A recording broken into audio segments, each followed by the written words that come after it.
This is the finale of the Keep Toronto Reading Festival, as I'm sure you know. It's been a chance for everybody to read the book and talk about it all month, and this is what we're calling the Steve Galloway Big Book Club. And we've invited, are there lots of book club members here? Who belongs to a book club? Woohoo!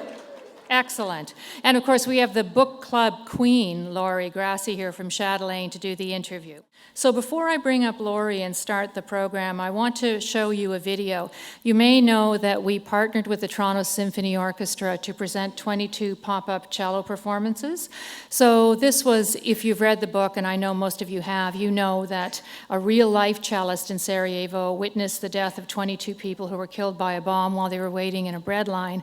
And as a tribute to those 22 lives, he went out every day into the ruins and played a piece of music, which was Albinoni's Adagio in G minor, every day for 22 days. So in partnership with the Toronto Symphony Orchestra, the library engaged we didn't engage 22 cellists. We didn't lose our mind. We engaged 5 cellists to go around the city and do 22 pop-up performances at various locations across town.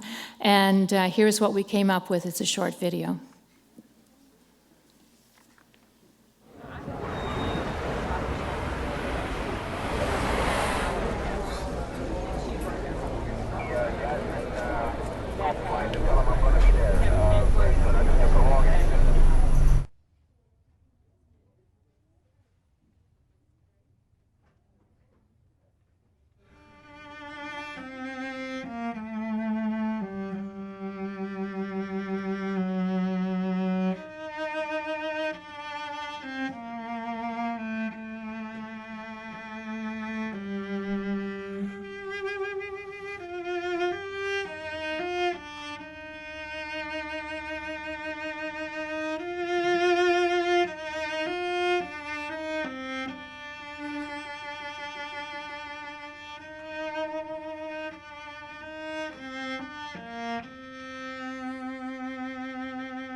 Thank you.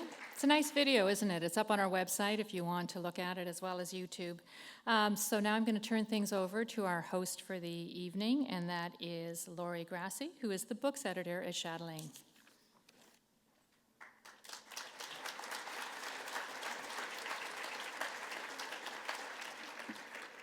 Thank you so much, Tina. That was a wonderful introduction, having that video. And this is what happens when you read all the time. Multiple pairs of glasses and contact lenses to boot. Thank you so much, everyone, for coming tonight and being a part of the Keep Toronto Reading Celebration. It's an exciting initiative that spans the entire city and, as you have seen, is bound together in 2014, not only by words, but also by music, with a small army of traveling cellists, or 6 traveling cellists, performing throughout the city this past month, inspired by the cellist of Sarajevo, this year's One Book selection. And as you noted on the video, you can catch it on the Toronto Public Library's website if you want to see it again, and I think you probably do when you've seen how wonderful it is. Tonight, we are fortunate to have the opportunity to talk with Stephen Galloway, the author of The Cellist of Sarajevo. Stephen, who teaches creative writing at the University of British Columbia, has written 4 books. His newest, The Confabulist, about the life, loves, and murder of the world's greatest magician, Harry Houdini, will be out tomorrow, coincidentally. And it's also on sale at the back of the room, so do check it out later. And perhaps we can get Stephen to talk a little bit about it at the end of my conversation with him. The Cellist of Sarajevo was long listed for the 2008 Giller Prize and also nominated for the International Impact Dublin Literary Award, very long name, and also one of the world's richest literary prizes.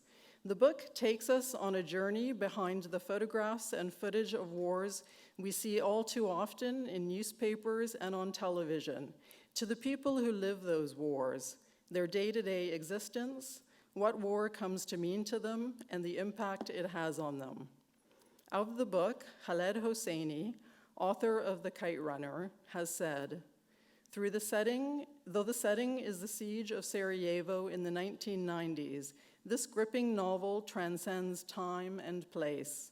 It is a universal story and a testimony to the struggle to find meaning, grace, and humanity, even amid the most unimaginable horrors. Please join me in welcoming its author, Stephen Galloway.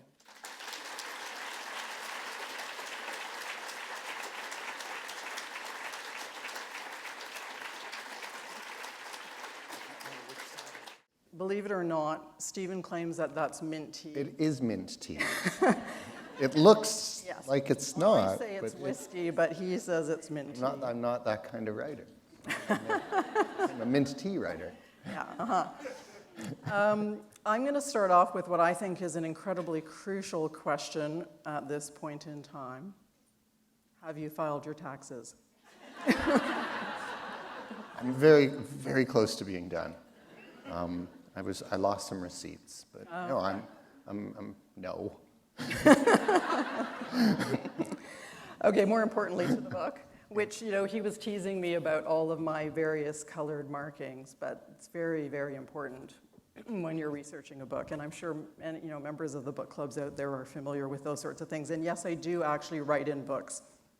And in fact, I tend to only write in books that I'm very keen on, so you should be flattered. Are the colors, is there a system to them? There is a system to them. The pink is for the cellist. Okay.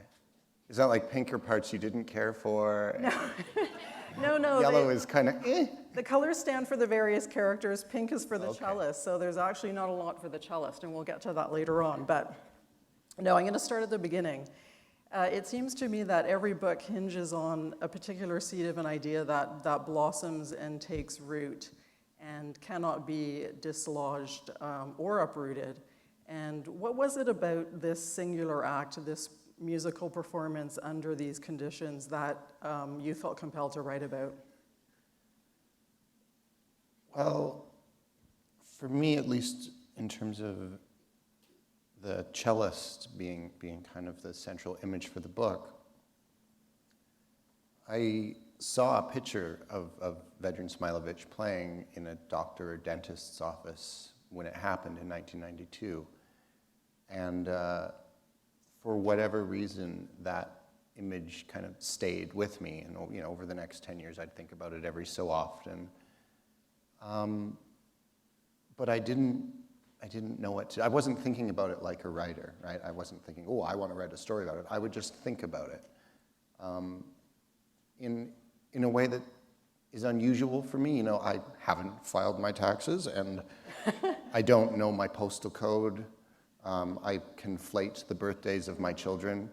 I think, oh, isn't your birthday March 4th? No, hers is March 4th. I'm July. I'm like, oh, I'm sorry. I don't know how old I am half of the time. When people ask me how old I am, I have to do math. You realize you're sort of messing with your image here a little bit. I know. It's too late now. Does not. I know. I was going to say you totally screwed things up. My point being, we have to just end it here. Yeah, I'm not. This is not a steel trap, Laurie. But some things stick, and at some point I realized one of the significant things about this image is, so you look at it and you see a guy in a tuxedo, which is, our fancy wear. It's hard to look bad in a tuxedo. And he does. He looks terrible. He's gaunt. He's lost a ton of weight. His beard is, he looks terrible in a tuxedo. But he's playing a cello, which even visually is one of the most beautiful things we've managed to construct. But he's playing it in a street where, the bricks are blown off the street and the windows are shut. You can't look at this image and nothing it. You can have a pretty wide variety of reactions from, on one hand, this guy's an idiot. This is a ridiculous, melodramatic thing to do. That you're not going to stop a war by playing a musical instrument. You're just going to get yourself killed. Why would you do that? To the other end of the spectrum, which is, my goodness, this is the greatest expression of humanity I have ever seen. I think I'm going to cry. And gradations in between. And in terms of writing a book, that struck me as significant. When you're in that sort of situation, how do you view this in its range? And key to that is the idea that you wanted to write about people for whom war is not their business. Yeah. So can you speak to that? Well, yeah. When we talk about war and we talk about the merits of going to war and the costs and benefits of going to war, we very rarely talk about who will be dying. And in modern warfare, 90 to 95% of all casualties are civilians. That's just the way it is. And we don't say that. We don't enumerate civilian deaths very well. We have a phrase, collateral damage, to kind of neatly, not have to think about it. But if you do start thinking about it, it's quite horrifying. And then you start to think, all right, well, say someone was angry at Canada for reasons that I have nothing to do with. And, I live in Vancouver. Maybe they are guns perched on the hills of Vancouver and they're bombing me. What do I do? What do I do to survive that? Because if you talk to people in Sarajevo, that's their impression. I didn't create the political conditions that caused this war to happen. I didn't tell those people in the hills to shoot at me, and yet here they are. I can't quite believe this is happening. War affects ordinary people. I don't like the phrase ordinary people, but I don't have anything better, as much or more than it does the actual combatants. And why these particular characters? How did you decide on these three main characters? Dragan, and I'm not sure how to pronounce that. I say Kennen, but Kennen? I don't know that to be 100% correct. Kennen and Aro. Yeah. They're, in a sense, they're archetypes. Mm-hmm. If you wanted to survive the siege of Sarajevo, you would have three kind of big problems. Not getting killed, which, is kind of Aro's central issue. Yeah. Food, which is Dragan, and water, which is Kennen. So they each sort of were intended to be primarily involved in one of those endeavors. And did that come to you immediately as you started thinking about this story? No. The main useful way I researched the story was interviewing people who'd lived through the siege of Sarajevo. And I used an interview technique, which if I were a journalist would be wildly unethical.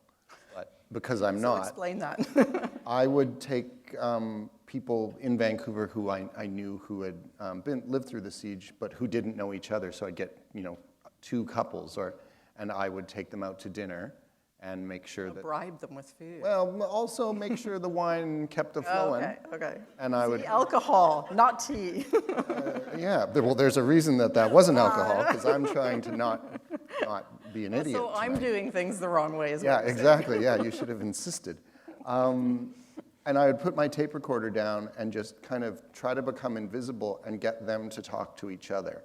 Because what happened was they would tell each other their stories. And so after a while, I heard the same stories over and over, like in different form, but over and over again. And there were patterns in what people were telling each other. And sort of my job as a writer was to, if I heard the same story 20 different ways, well, I have to write the 21st version that you guys wouldn't know was the made-up one.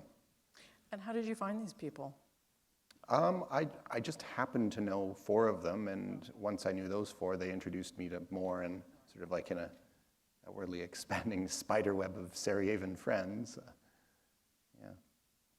Why not civilians on the opposing side as well?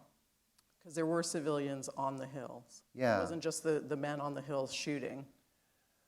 Well, I actually tried doing that, and I had a whole character that the only point of doing that was to make the point that these people are just like the people in the city. There's no difference.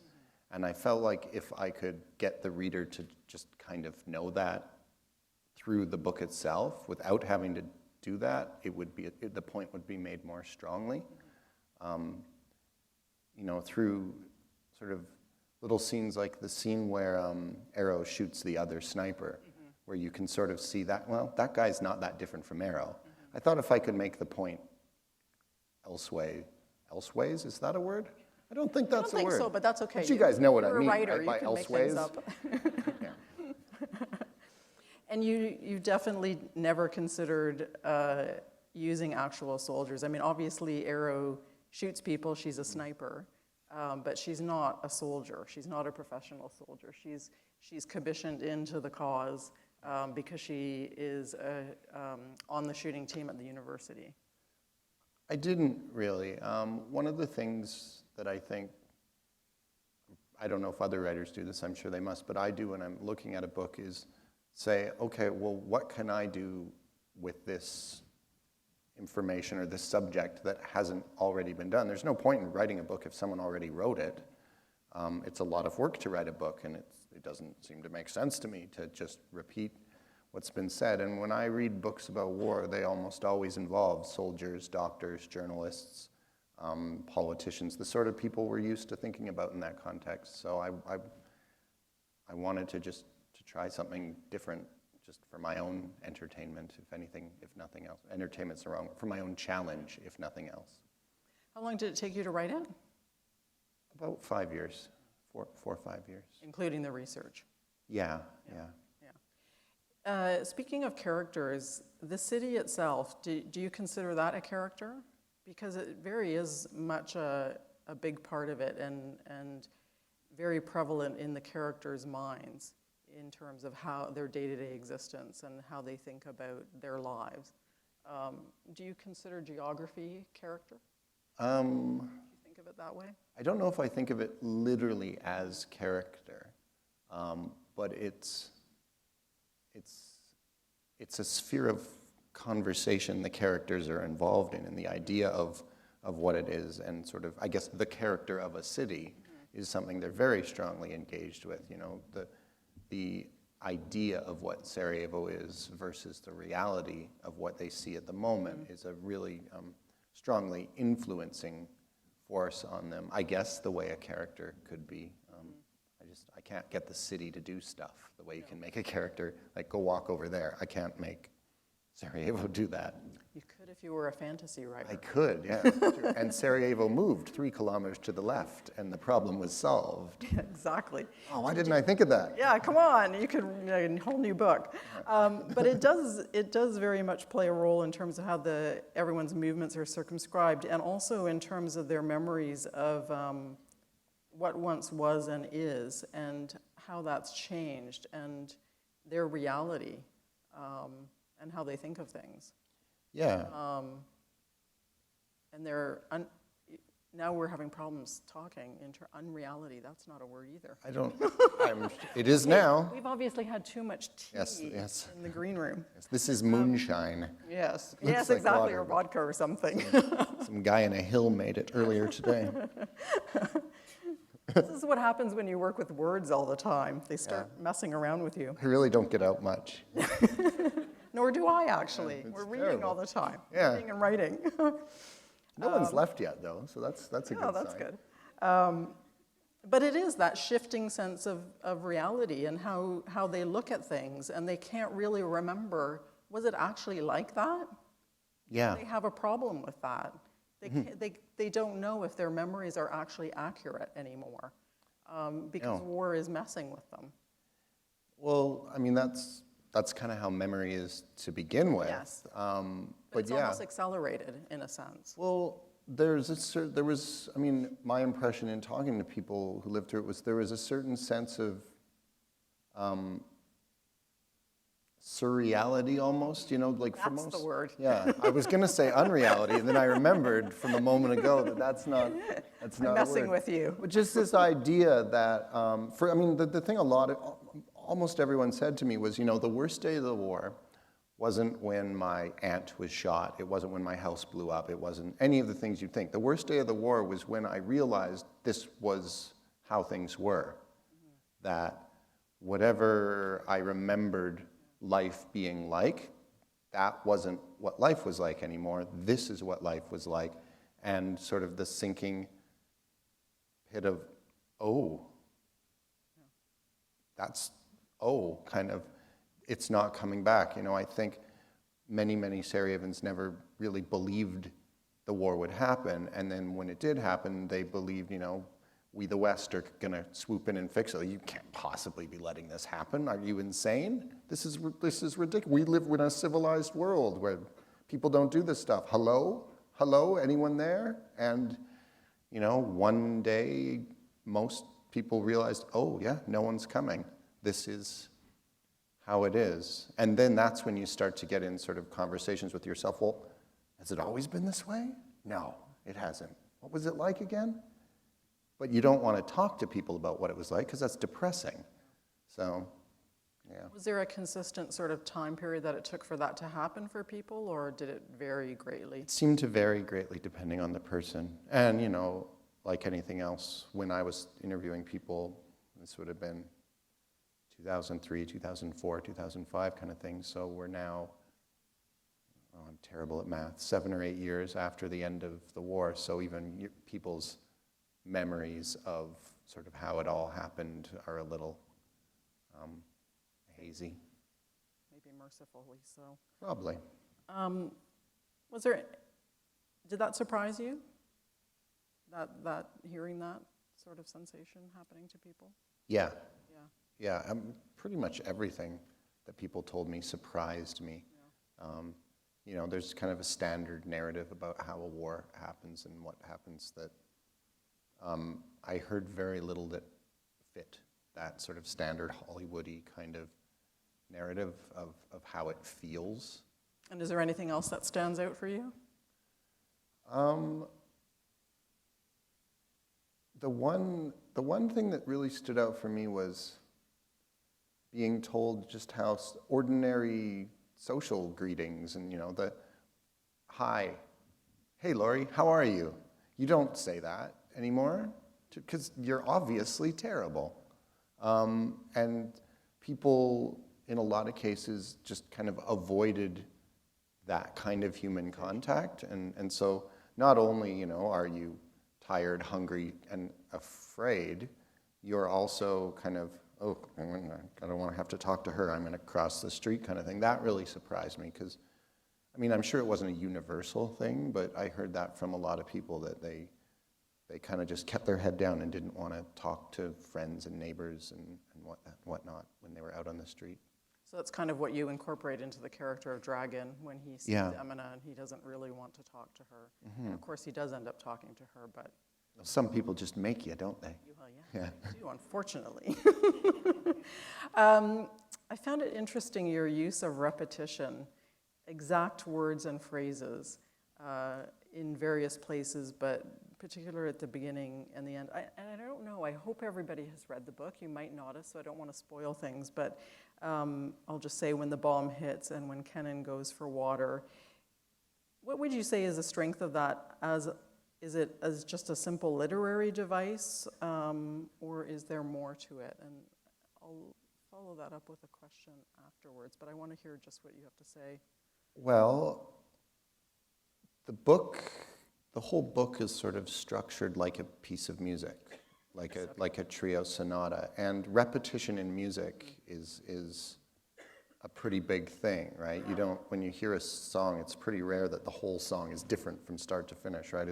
You go back to a theme and you've hopefully expanded on it. So the idea, I hope, with the repeated phrases and the repeated things is the second or third time you read it, it's changed something. It's not the same as the first time you read it. That, or it's talking back. Because, the first time you read something that's repeated, you don't know it's been repeated because it's the first time. So if you read it the second time, you think, oh, wait a minute, that sounds familiar. Is this guy plagiarizing himself? No, it's happened enough that it can't be accidental. And you're not just forgetting. I'm not, no. When I'm writing, I mean, I write it down, so I can't forget it. But yeah, the two lines then kind of become in conversation with each other, and then if you have it a third time, it moves it. Yeah. One touch in that sensation, the idea of the touch on the shoulder, the cellist, the picture of his father touching him on the shoulder, and Arrow's supervisor touching her on the shoulder. Initially, she dislikes it, and then there's a scene towards the end when he touches her and she hugs him, and I thought that was lovely, that particular moment, that repetition, and it's not the exact words and phrases, but it's just that sensation of touch, especially in a book where, as you were just saying, people have that tendency to sort of draw within themselves. Oops, sorry. That woke everybody up. And isolate themselves, and I thought that was lovely, that sensation of repetition. I'd forgot about that one. Oh, well, there you go. It has been a while since you wrote it, so.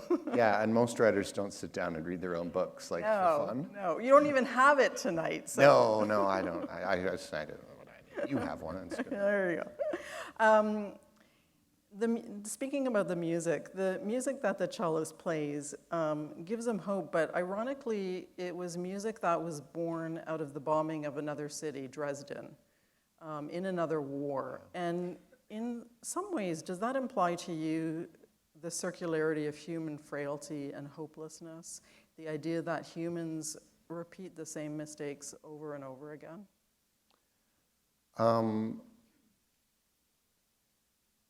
In a way, yes. I think we have a tendency to look at history as sort of discrete chunks, right? Like when you study history, you take a class in university or wherever, and it's like, oh, then we're going to World War I, World War II.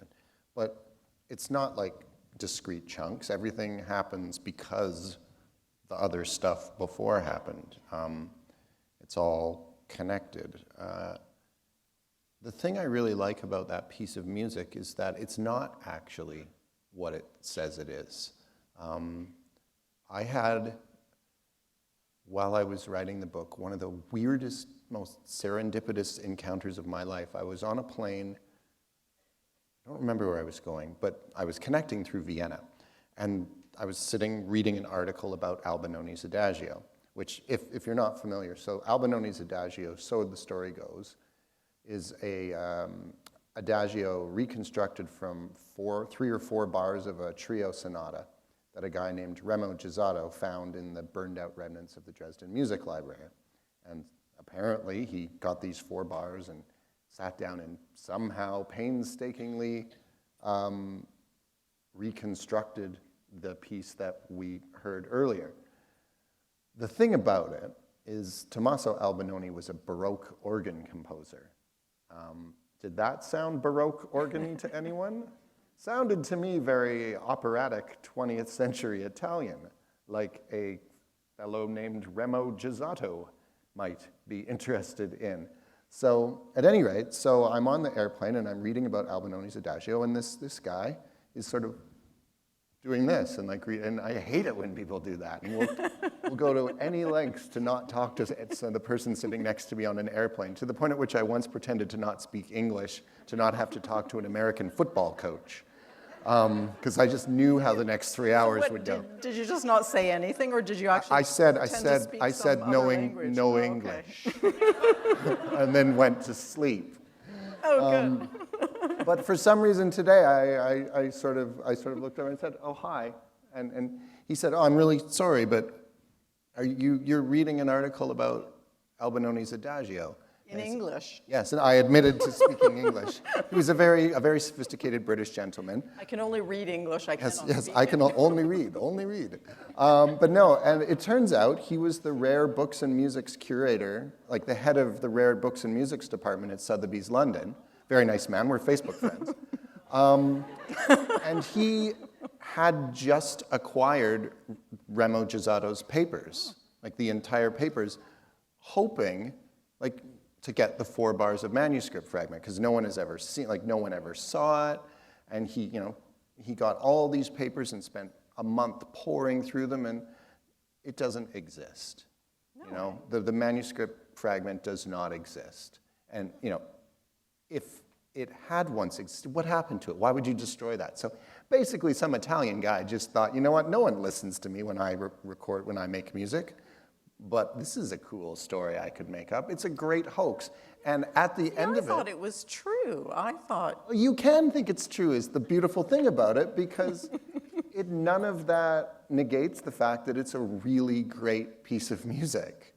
The story behind it doesn't, that it's not, the actual story has no bearing on it. In fact, it kind of, to me, it makes the point that the providence of these things is immaterial. I can't remember what your initial. I know what I was going to say. I've been talking for quite some time now, and I don't remember why. World War II, Dresden bombing. Yeah. Repetition, human error, Yeah. always making the same mistakes. Right. Yes. So yes, I do. Yes. You'll just say yes to anything I say at this point. Okay, so kind of on that same theme, to get back to my question, drink some more vodka, feel Yes. free.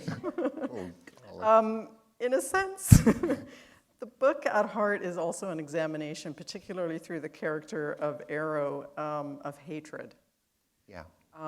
and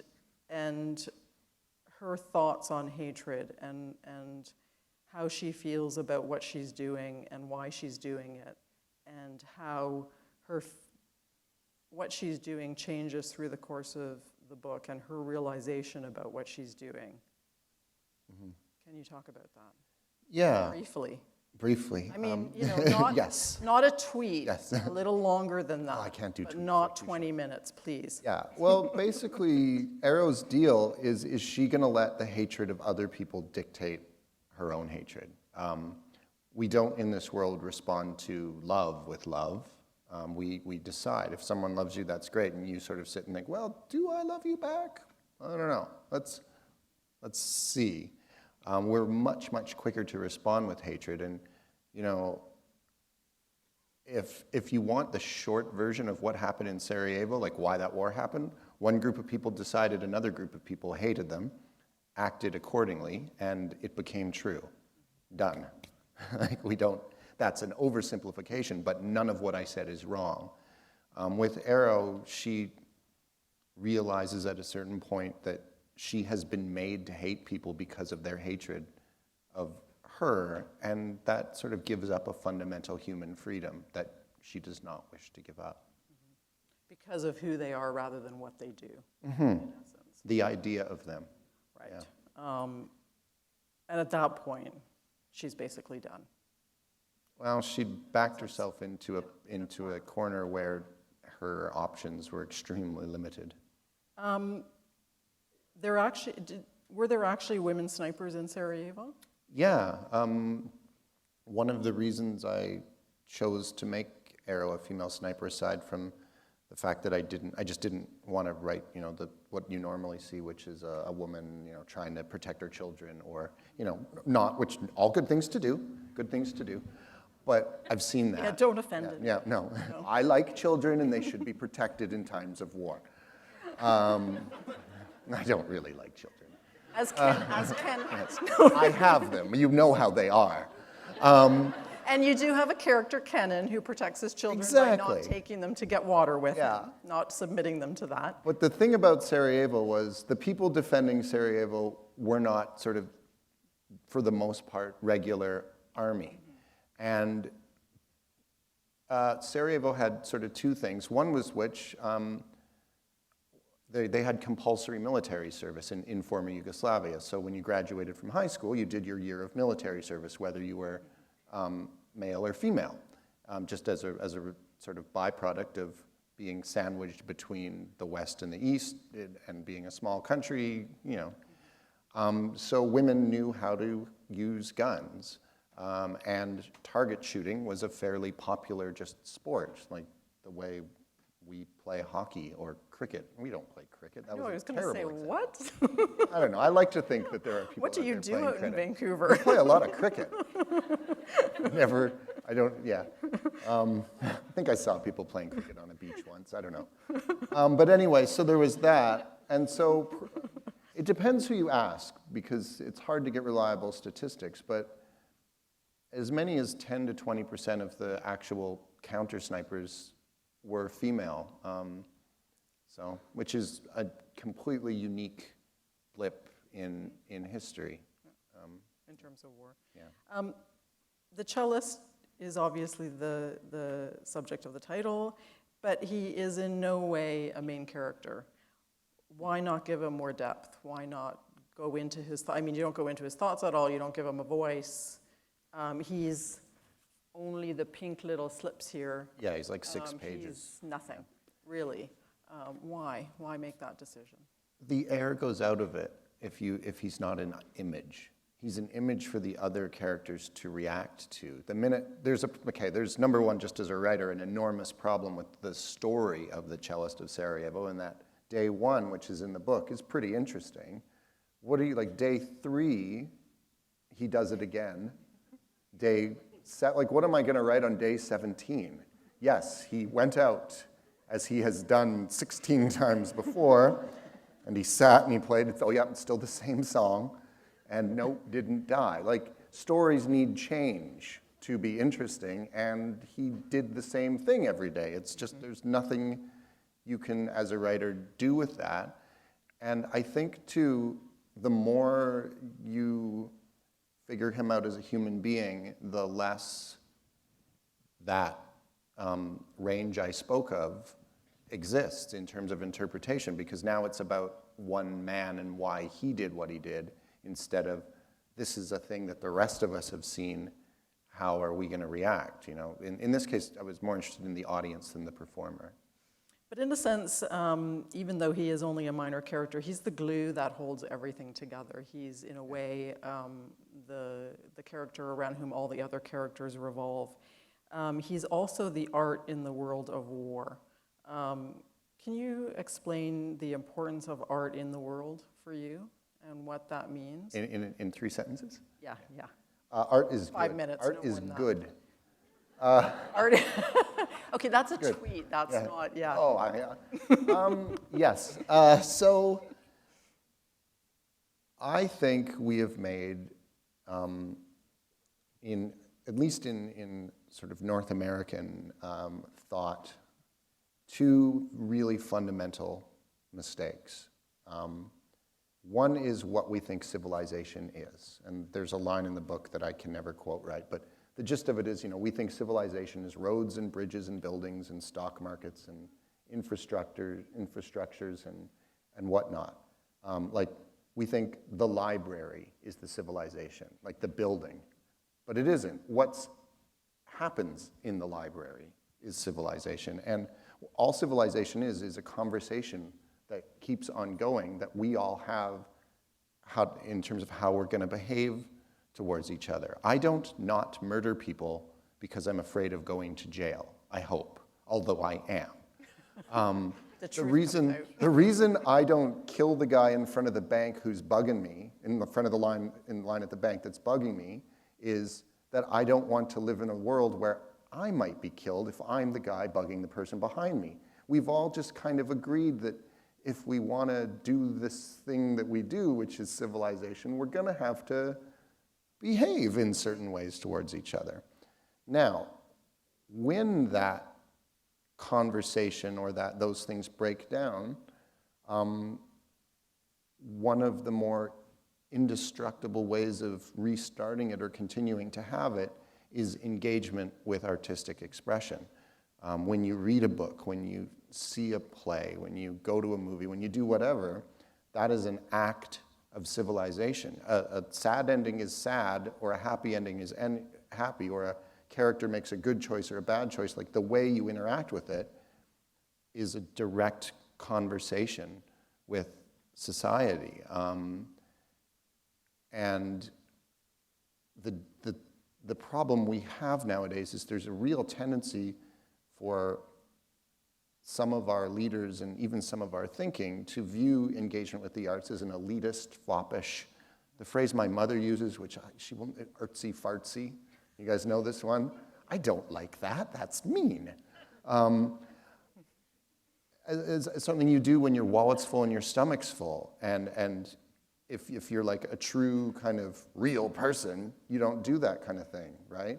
And that's fundamentally dangerous to our ability to continue to have civilization.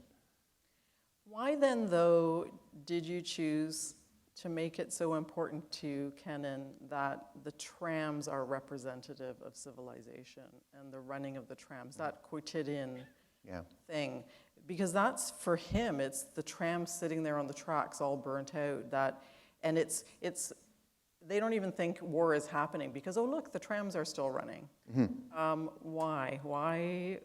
Well, because that's the mistake. Kennan's mistaken when he thinks that. That's the mistake we all make, that as long as the trains run on time, civilization is intact.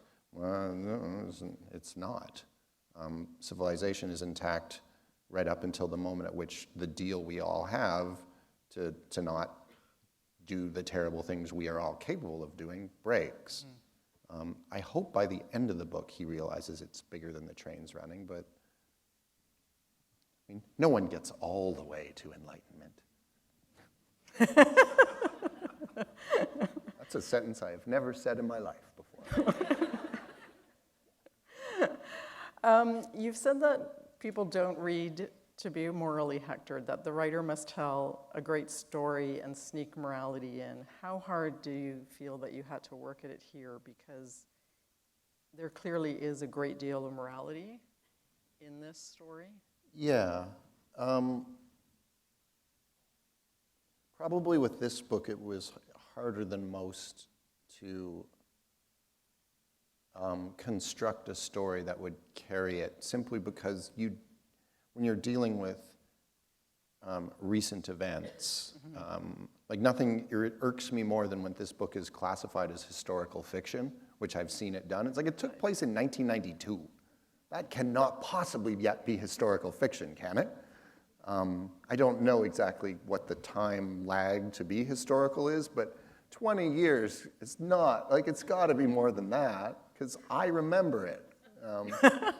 At any rate, what was I talking about? I was going to say, are you sure? Oh, right, yeah. Because of that, because like I can't just have something explode for dramatic effect in a book like this, right? Because that's disrespectful, and it's sort of now we're just using war as a kind of sexy place to set a story, which I really, really didn't want to do.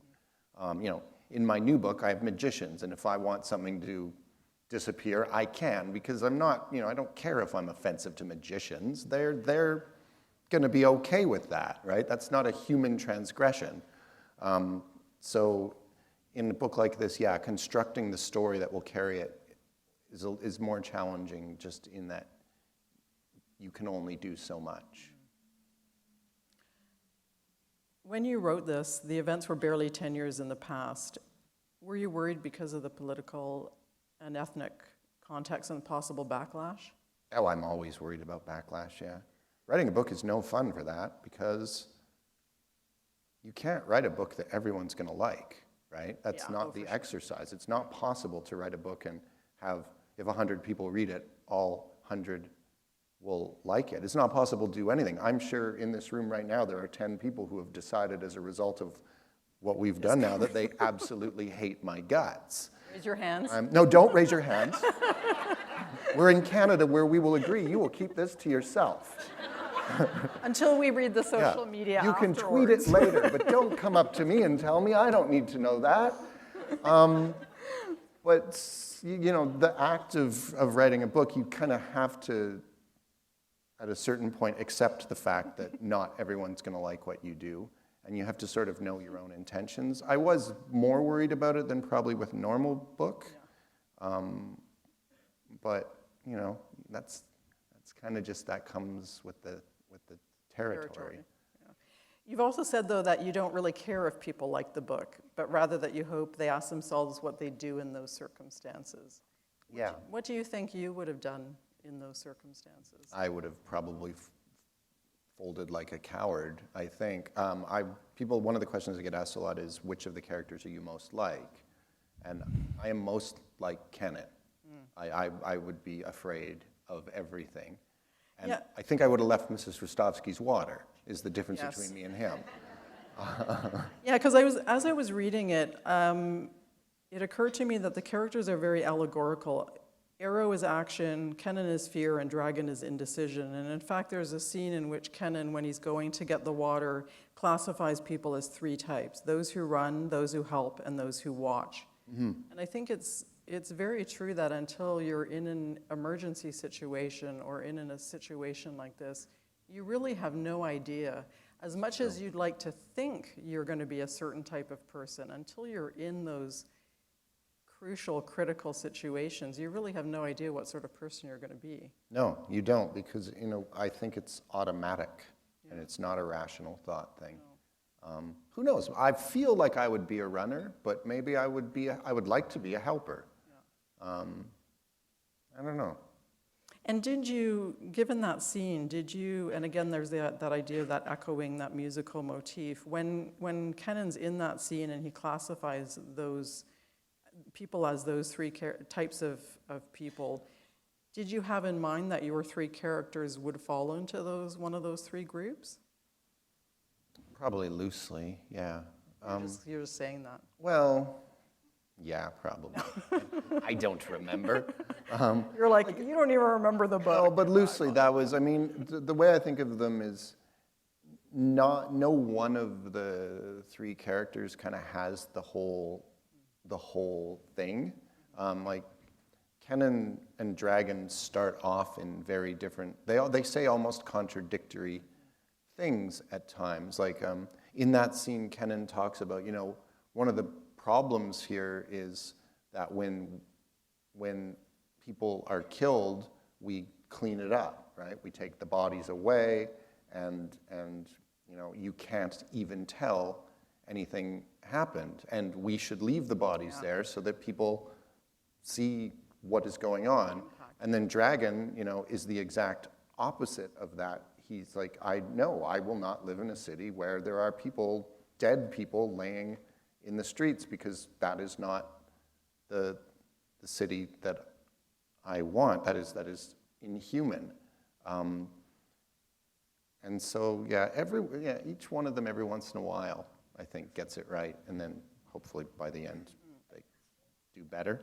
The scenes with the cellist playing music, in some ways they're really at a remove from the rest of the book. When he plays, it's magical. I mean, in a way it is the fantasy. You are almost writing a fantasy, because his tuxedo is clean, he's clean, the buildings are repaired.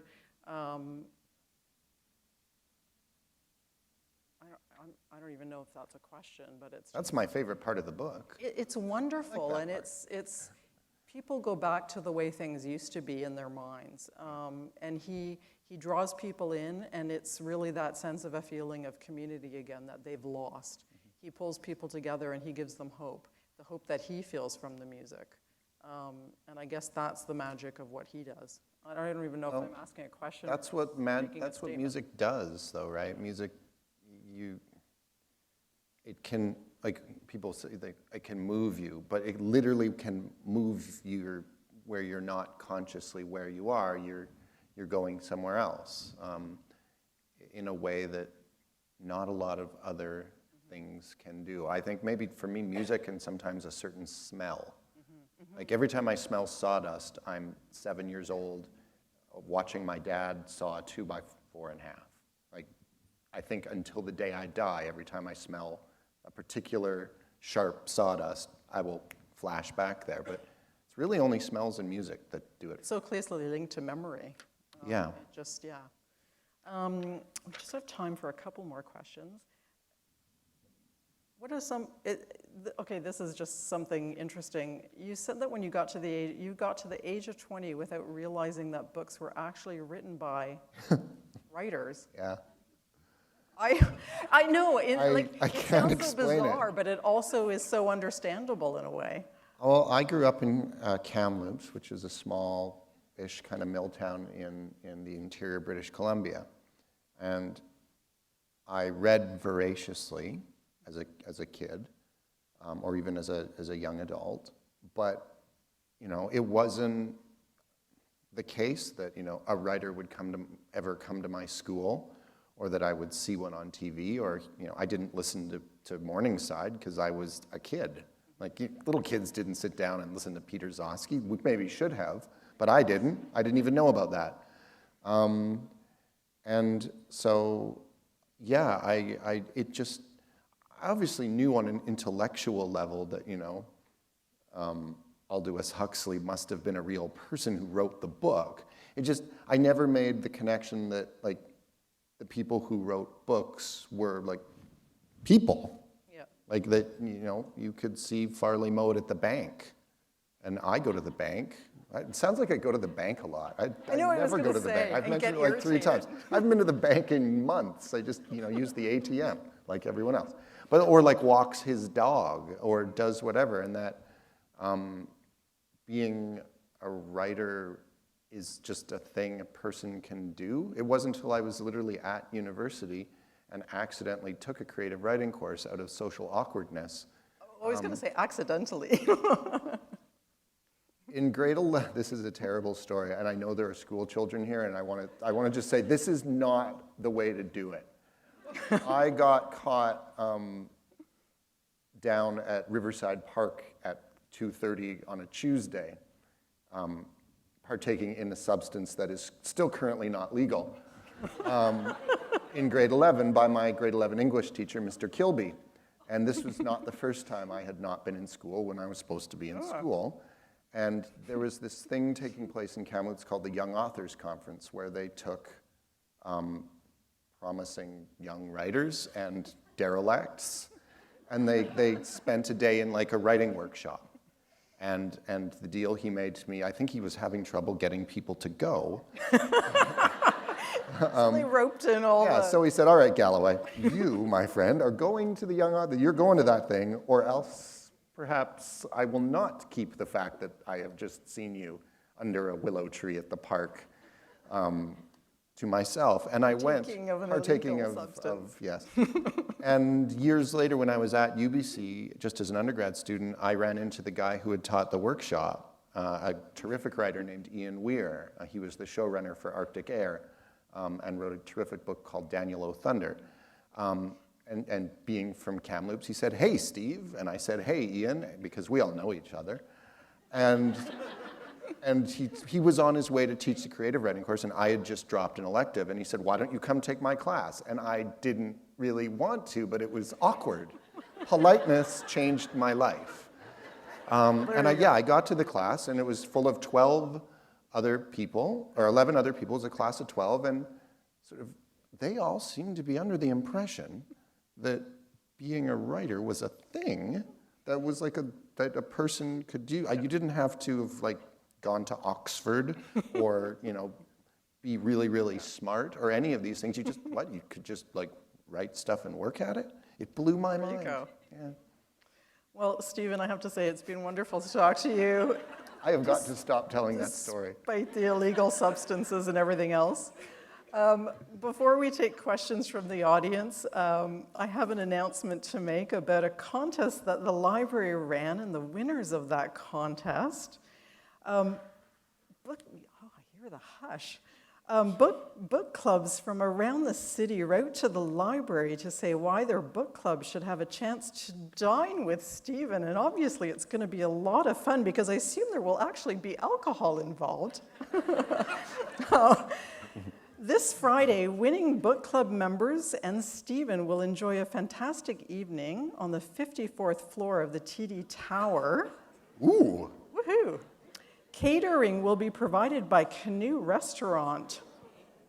Yes, the book club members will also receive a signed copy of Stephen's new novel, The Confabulist. What a great deal. I know. I would like to be there. The library would like to thank TD Bank Group for its generous support and Random House for donating books. Stephen had an incredibly hard time choosing the winner from all the entries. I understand tears were involved. It was upset to have to choose. There you go. But he Please ultimately, don't be mad at me if you're not one of the ones. I'm so if sorry. you're not the winner.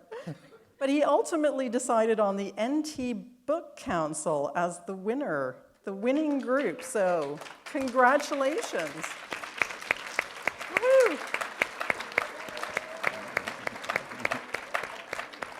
So again, congratulations to all the members of your book club, NT Book Council. Enjoy your dinner with Stephen Friday night. And now to give us and the winner a little peek at your book, Stephen, if you could tell us a tiny bit about The Confabulist. Yes. The Confabulist is the story of a man named Martin Strauss. Martin has, when the book opens, just been told by his doctor that he suffers from a reasonably rare condition in which he'll essentially lose his memory, but in an unusual way in that he'll lose his memory, but his brain will, as a result, create new false memories, and he probably, won't realize it. It's a syndrome called Korsakoff syndrome, which is a thiamine deficiency often found in alcoholics. At any rate. And he has done a lot of research. Yes. It was literally mint tea. This is terrible. I should have just had a scotch if I knew it was going to go this way. But so Martin has a dilemma now because he is also known to the world as the man who punched Harry Houdini in the stomach in 1926 in Montreal and killed him. And he has since started a friendship, I suppose, or a relationship with Houdini's illegitimate daughter, who has come to him sort of for an explanation and has never been able to tell her sort of the full truth of what happened, and now kind of time is forcing his hand. So one of the book looks at sort of some of the things we've talked. My goodness, I'm derivative of myself. One of the things it looks at is just the degree to which you can trust your own memory. Like, we like to think of our memories as tape recorders, but they're so not. Very little of what you remember having happened has actually happened. It's a terrifying idea, except it's not terrifying because look at us. We're all here. We're functional to varying degrees. And so. Excellent. Yeah. Great, okay. Well, and now we're going to be taking audience questions. So there's a mic set up in the middle there. So if you'd like to come up to the mic and perhaps identify yourself, and then you can ask Stephen your question. And if you can please make it a question rather than like a statement like I had at least once in there, that would be lovely. This is always the awkward part because no one I know, wants there's to go always got to be first. someone who's got to be But- first. But please do be brave. I know there are lots of book clubs here, and you must have questions. Oh, thank goodness. It was getting awkward for me. Excellent. There we go. bit awkward for me too. I'm just kidding. So I don't know if you can really touch on this question because, again, I'm not sure if everyone has read the book, but at the ending of the book, I read it and I had to reread it a few times because I wasn't sure how I really felt about it. And I think you briefly mentioned it when we were, I guess this relates to Arrow, but I guess can you talk about more of the ending, or kind of does it tie into what you mentioned before about the hatred and what she's become or what decisions she's had to make? Does that make sense? Yeah. Okay. Let me think of how to do this without. Okay, I'm going to speak to you in sort of code. And if you do know the ending, this will hopefully make sense. And if you don't, it will still make sense, but not so much sense that you'll know the ending.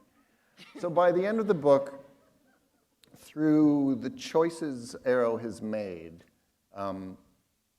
as she goes along in the book,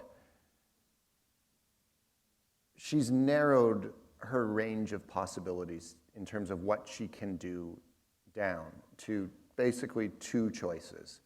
She can either stand up to those around her who have subscribed to those people hate me, therefore I hate them, and continue to shoot people and have to shoot civilians and have to do a bunch of stuff that she did not sign up for, but that's the way it is now. Or she can say no, which will have a set of consequences, but which will allow her to. That was not as cryptic as I'd thought. Yeah, it will. Yourself in a sense. Yes, it will allow her to exist on her own terms without being told who to hate. There's I think a line in the end where it's something like, whether they're men in the city or men in the hills, no one will tell her who to hate. Unfortunately,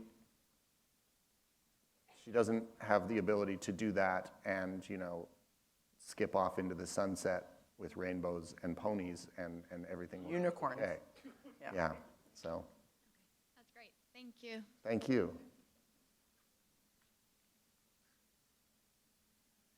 Yay. Another brave soul. The cellist is actually a real person, Yes. and I read somewhere that he wasn't too happy with being fictionalized. Can you No. tell us about that? Sure. So, I guess the core of the issue with the cellist's name is he's a man named Vedran Smailovic, and he lives in Warrenpoint, Ireland now. I didn't interview him or contact him when I was writing the book for the base reason that I didn't want to know why he'd done what he'd done. I wanted to be able to wonder like the characters wonder. At any rate, his initial reaction to the book was, this guy has stolen my life story for crass commercial profit. And he should pay me for that.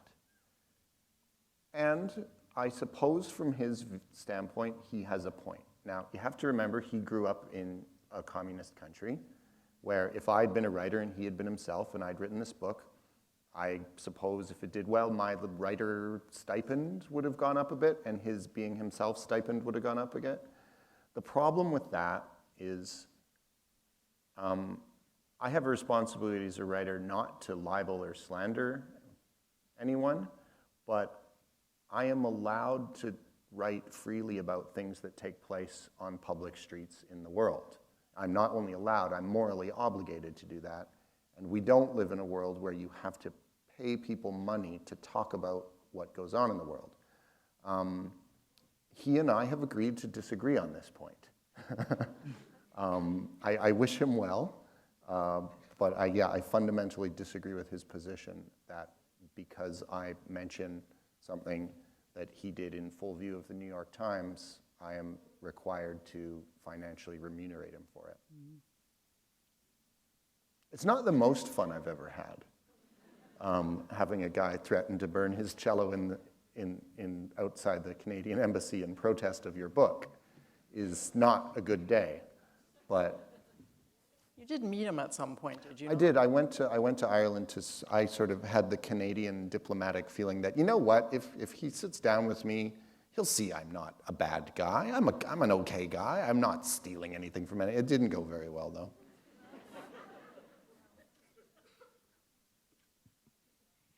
You talked about the initial inspiration for the book. I was curious about the first time you heard Arrow, I assume in translation from that Radio Denmark documentary that you talked about in the book.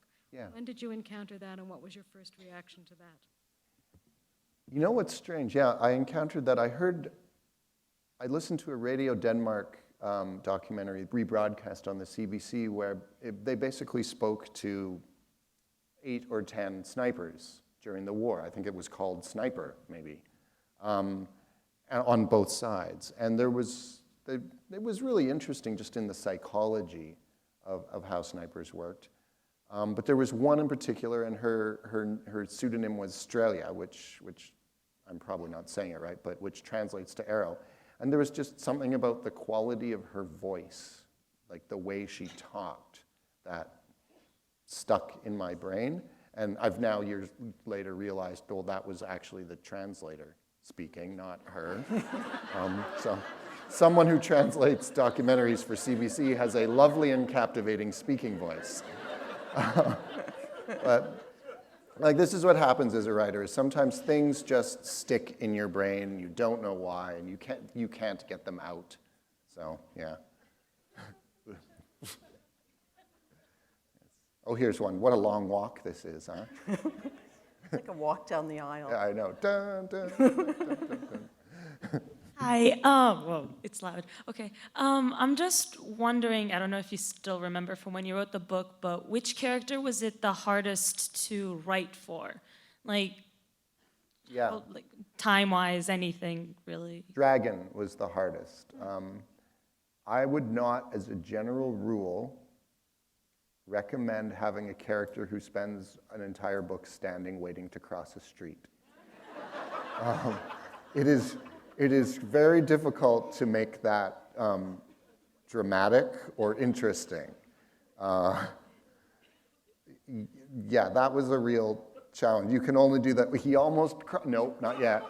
So many times before you start to pull your hair out and think, why have I done this? Why didn't I start with him further away from there? His interactions with Emina are so lovely. Yeah, well, she's a good character. she's but a very good character. As I was writing it, I found him hard for that reason. It's sort of like, I can't get this guy to do anything. Maybe you have to spoil the ending of the book to answer my question, but in the end, Arrow puts down her rifle. She doesn't defend herself, and she reveals her name. Does Arrow die in the end, or the part that makes her Arrow? I love that.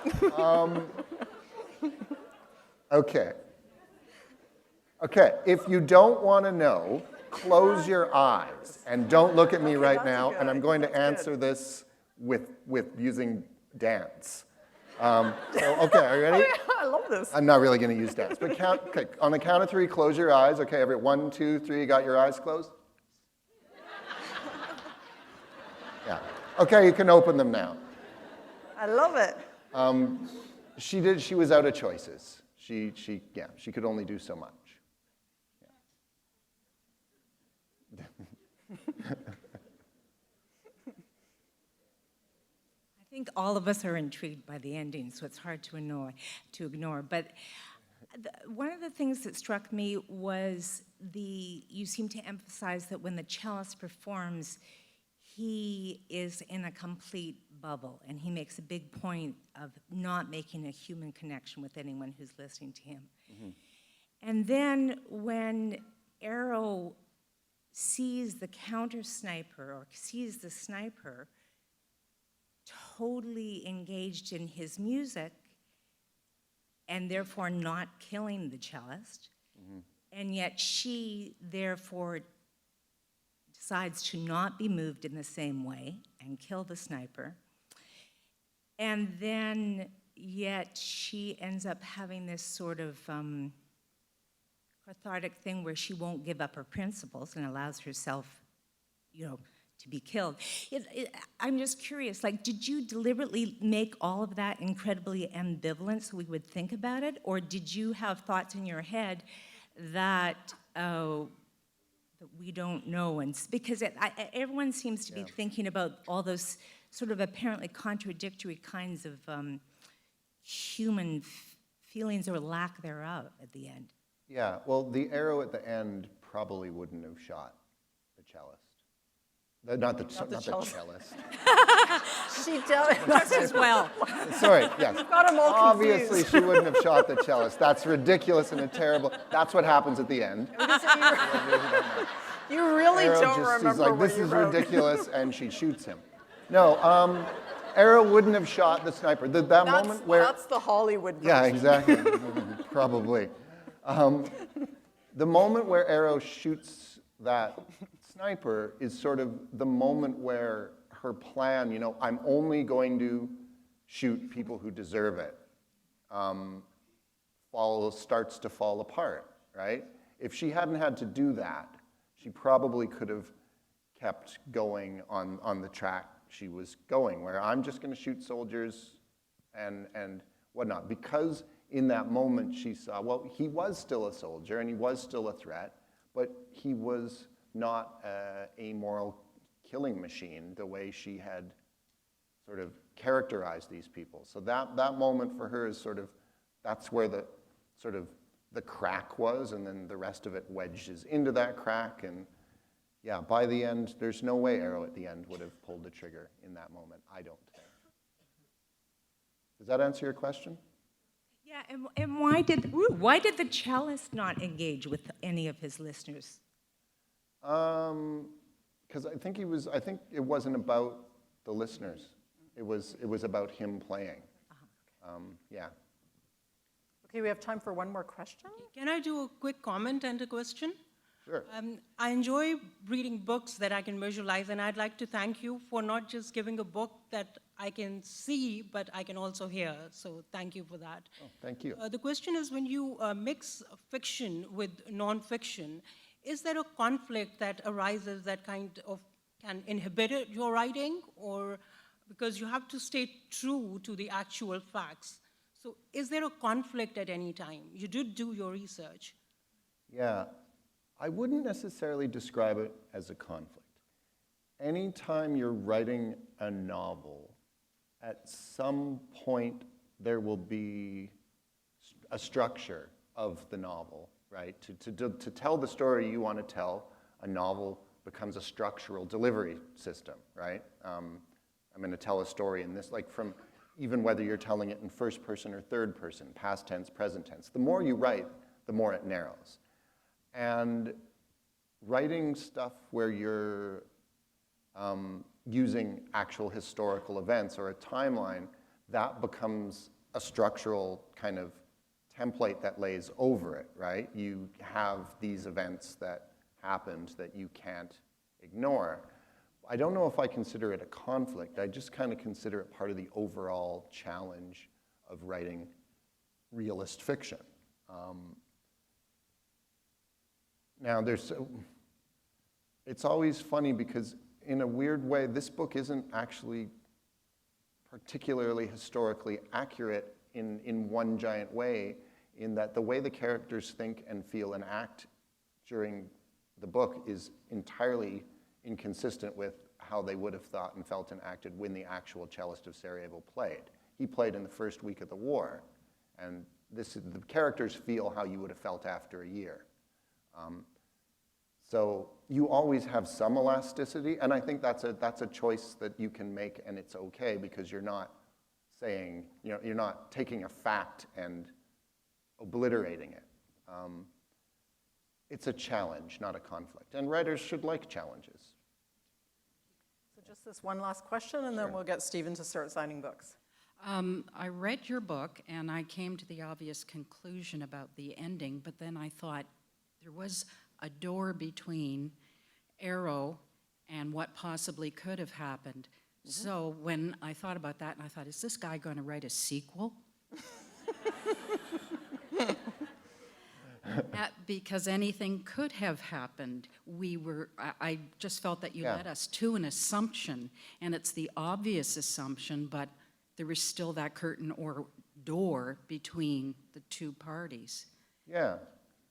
Well, I mean, and it's in the last couple paragraphs, it switches to future tense. Mm-hmm. So An I odd just- thing to do, don't you think? Not necessarily, but that sort of left me with that, and I thought, wouldn't that be interesting if you were to take up from that point, and it might be an entirely different ending, the conclusion that we've all come to, and take us to where Sarajevo is today, or maybe after the war, and the perspective of the people who are trying to rebuild, and how do they rebuild? Yeah. know? You know what? I don't currently have any ideas for books because I've just finished one, so that is There you go. that is not a bad idea. Just one last thing. I thought it was rather ironic that that cellist coming out of Sarajevo, a war-torn country, would land in Northern Ireland. Yeah. I just don't get it. I think it was maybe just as simple as one's options when one is a refugee for places that you can go are limited. And I think Canada actually refused him entry at one point. Yeah, and the UK and Northern Ireland took a lot of Sarajevans. So I'm not sure if he really had all that much choice in where he could and couldn't go. So. It just seemed like a little Yeah, bit it of is a weird irony. though. I'm going to Yeah. go from one terrible war-torn place to, Another war-torn. yes. Thank you. Not that I'm saying Ireland is terrible, don't send me letters. Yeah, no. It's lovely. Well, thank you, everybody.